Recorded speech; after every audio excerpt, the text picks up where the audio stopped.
lahat. Nais ko po i-share sa inyo ngayong araw. Sabi sa salita ng Panginoon sa Joshua chapter 1 verse 9, sabi doon, tandaan mo ang bilin ko, magpakatatag ka at lakasan mo ang iyong loob. Huwag kang matatakot, umawala ng pag-asa sapagkat ako si Yahweh ang iyong Diyos ay kasama mo saan ka man pumunta. So dito po sa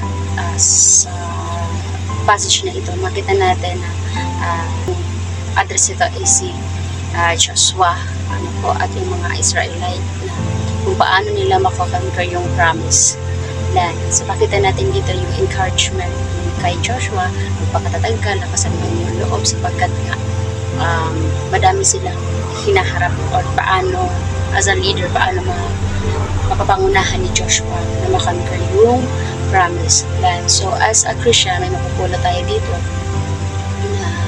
na saan man tayo magpunta, malayo man o malapit, saan man tayo nakaapak dito sa mundo ito, palagi tayong magpakatatag at lakasan natin ang ating loob.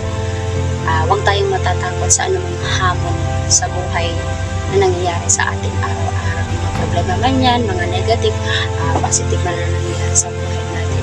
Sapagkat alam natin na si Yahweh ay tapat na Diyos. Alam naman natin kung ano ang character ni Lord. He is always present. He is a sovereign God.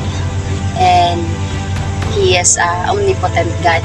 And alam natin na si Lord ang may control ng history sa simula at hanggang sa walang hanggang wakas. At alam natin na si Lord ay may control ng history ng buhay ng bawat individual sa atin. Maraming salamat and God bless everyone.